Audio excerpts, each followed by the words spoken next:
এই দুইটা আমল কোনো বিপদগ্রস্ত মানুষ যদি করতে থাকে, আল্লাহ রাব্বুল আলামিন তার জন্য এমন পথ বের করে দেন সে কল্পনা করতে পারে না বিপদ দূর করার। আমার জীবনে অনেকবার দেখেছি আমি চরম বিপদের মুখোমুখি, এই দুইটা আমল প্রতি মুহূর্তে করতে থেকেছি। আল্লাহ তাআলা অলৌকিকভাবে, অবিশ্বাস্যভাবে সাহায্য করেছেন। আপনি যদি চান আল্লাহ আপনার সব দোয়া কবুল করুক। আপনি যদি বিপদে পড়ে যান, দেখবেন সাথে সাথে আল্লাহ তাআলা বিপদ দূর করেছেন। এটা অনেক বড় ইবাদত ভাই, অনেক বড় সওয়াবের কাজ। আপনি যদি চান আল্লাহ আপনার সব দোয়া কবুল করুক, তো আপনি দুরূদ শরীফ পড়বেন। আপনি যদি বিপদে পড়ে যান, সবচেয়ে বেশি দুরূদ শরীফ পড়বেন, দেখবেন সাথে সাথে আল্লাহ তাআলা বিপদ দূর করেছেন। দুটি আমল, দুরূদ আর ইস্তেগফার, আমার জীবনে অনেকবার দেখেছি আমি চরম বিপদের মুখোমুখি। এই দুইটা আমল প্রতি মুহূর্তে করতে থেকেছি। আল্লাহ তাআলা অলৌকিকভাবে, অবিশ্বাস্যভাবে সাহায্য করেছেন।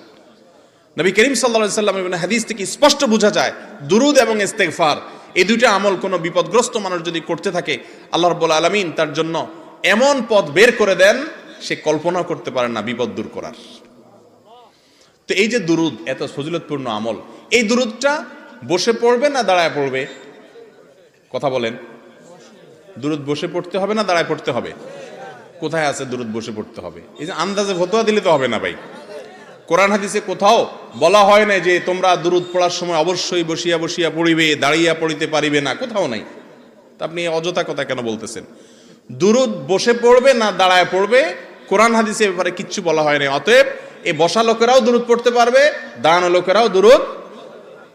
কথা কি বুঝতে পারছেন? দুরূদ বসেও পড়ানো যায়, দাঁড়ায়ও পড়া যায়, শুয়েও পড়তে পারে কেউ, কোনো অসুবিধা নাই। কিন্তু কেউ যদি মনে করে দুরূদ পড়তে পড়তে পড়তে পড়তে পড়তে পড়তে একটা পর্যায়ে সবাই দাঁড়ায় যাইতে হবে, তাহলে সমস্যা আছে।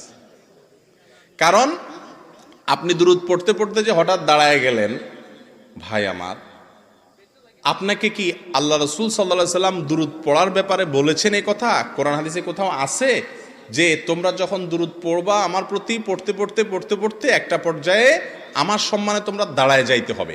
এরকম কথা যদি আমার নবীজি বলে থাকেন, অবশ্যই দাঁড়াইতে হবে। কোরআনে যদি বলে থাকে, অবশ্যই